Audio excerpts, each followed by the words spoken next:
Hey guys, Morgan from Rebellious Reading. We talk about all things books. And today, we're gonna be doing a reading vlog because I subscribed to a book recommendation service and they recommended me these 3 books. They're called Candelaria, Moth, and The First Bright Thing. So, let's start with Moth, because it's the shortest of the group and probably the easiest to get through, because if you read what's written here in the letter of recommendation that they gave me, this next book, a YA novel in verse about grief and first love, may resonate with you in a similar way to one of your recent favorites, Looking for Alaska. Similarly, it follows a teen dealing with depression and difficult questions about mortality who meets a new friend that understands their pain and helps them process it. The fact that it's written in verse makes me think this is going to be a quick read. Plus, it's only 243 pages, so I should be able to get through it fairly fast. I'll update you at about the halfway mark, I guess. So, yeah. By the way, the last 2 times I've tried to film this, I've gotten a phone call. So, yeah, I'm gonna end this before they call again and ruin my 3rd take. Okay, I am now halfway done with Moth, and I'm enjoying this.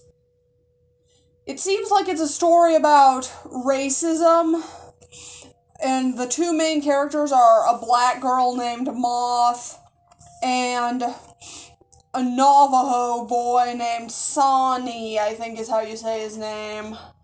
Maybe I'm butchering that, I don't know, but it's basically written in verse, just like the thing said, and let's just say that this is a story about them both living with guardians who don't really care about them, and I think Sonny's home is downright abusive, and they end up going to Navajo Nation on basically a joyride, since neither of their relatives care. So, yeah. This is interesting, actually. And as a white girl, I don't relate to a lot of what's going on, but I am finding it very educational. I think the style is interesting, and yeah, I'm enjoying this.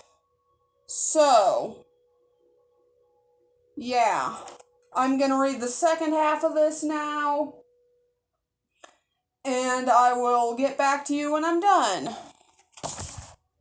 Okay, so I just finished Moth, and this was amazing. I'm just gonna say it. Yeah, there was some stuff that didn't make sense with the plot twist kind of making certain things. Yeah, the plot twist left a few head scratchers, but it was an interesting plot twist, and I definitely was not expecting it. So I like the plot twist overall, and I like how these 2 characters helped each other to overcome self-loathing. That's really sweet. And oh my god, I almost cried after this book ended. Yeah. This was incredible. If you can handle books written in verse, and you like young adult contemporary, or for that matter, magical realism, oh my god, you will love this. Yeah, check this out. And for my second book, I'm going to be reading Candelaria.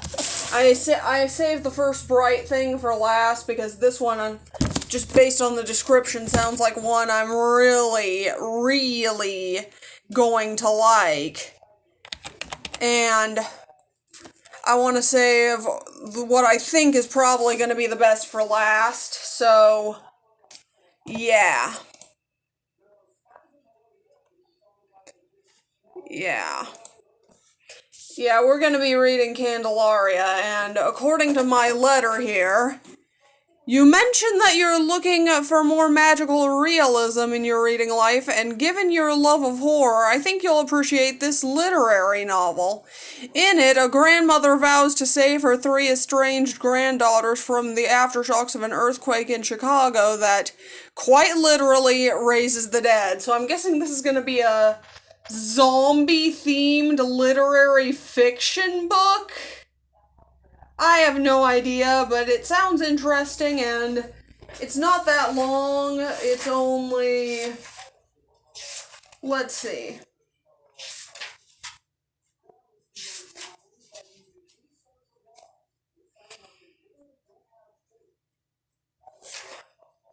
It's around 300 pages, so... yeah, this is probably going to take me longer than Moth because it's not written in verse. I finished Moth in less than a day, by the way. But I hope I can finish this soon, and I will update you at the halfway point. Okay, so it's been a couple days since I updated you guys last. So, yeah. I was not feeling Candelaria at first. I was like, this is boring.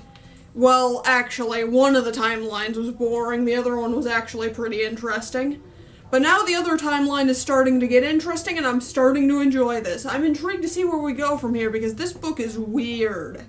Like, it goes back and forth between zombie apocalypse with a grandma as the main character, to what feels like literary fiction with her granddaughters switching perspectives. So, yeah, this is interesting. I hope I end up enjoying it as much as I'm enjoying it right now, and it won't be one of those cases where the middle is the best part. So, yeah. I'm gonna read the rest of this, and then I'll be back to update you. Okay, so I finished Candelaria. This book was insane. Like, the way it ended was not expected at all, but I loved it. I loved these characters, actually. The 3 granddaughters each had their own problems, and they all had to deal with generational trauma in their own way. And, of course, there's the whole zombie apocalypse aspect, so that was cool. Yeah, I didn't enjoy this for about the first 1/3 of it, but once it got past the boring parts, yeah, this is awesome. I give it an A-.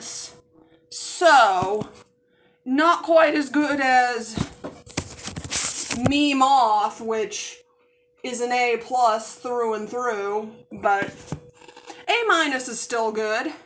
So, I'm going to start reading the first bright thing, and I will update you at the halfway mark. Oh wait, I have to read what the synopsis is. Hang on, let me pull that up. The First Bright Thing by J.R. Dawson. It says, rounding things off with an atmospheric historical fantasy novel set during World War I, a time period that you mentioned you'd like to read more about.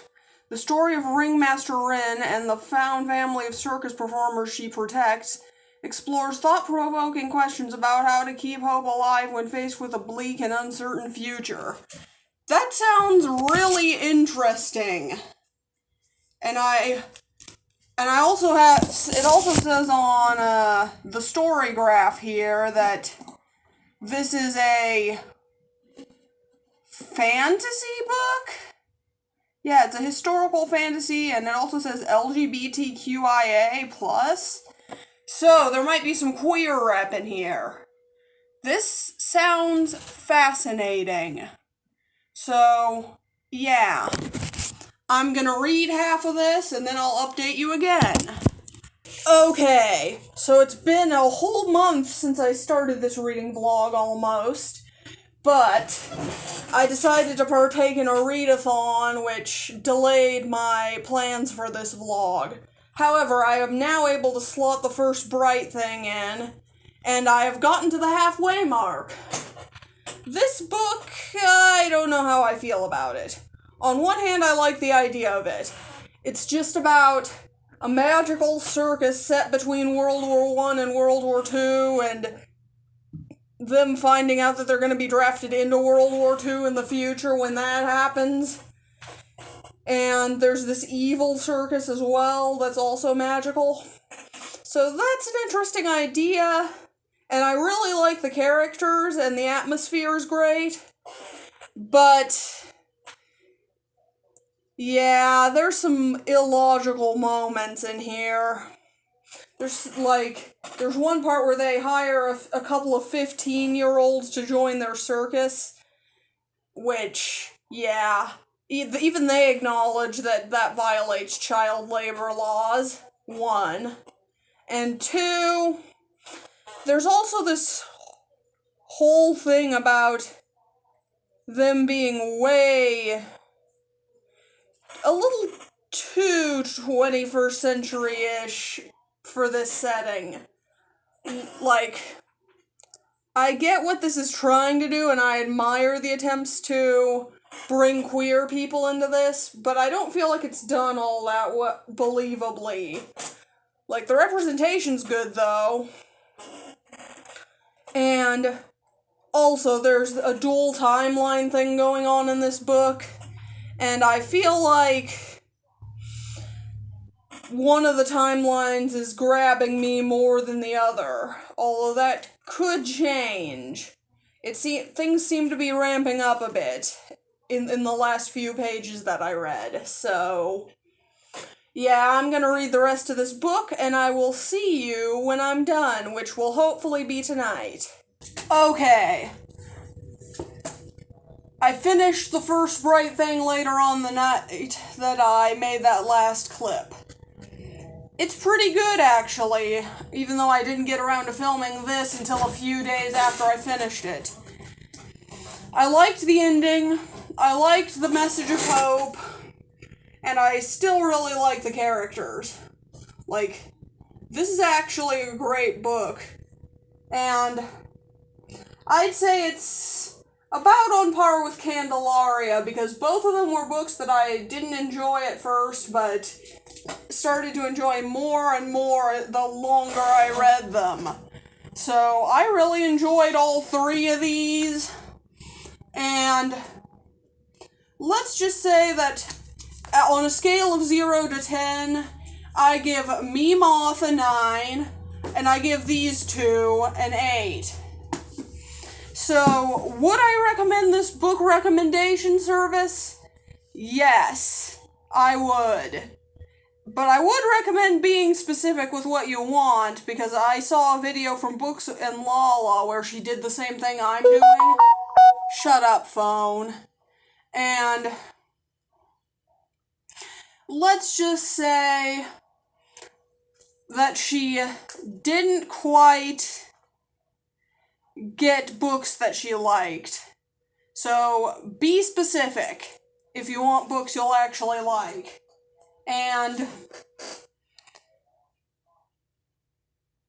that's my video. Don't forget to comment, like, and subscribe, and also check out my Patreon. I'm Morgan from Rebellious Reading, and I'm out.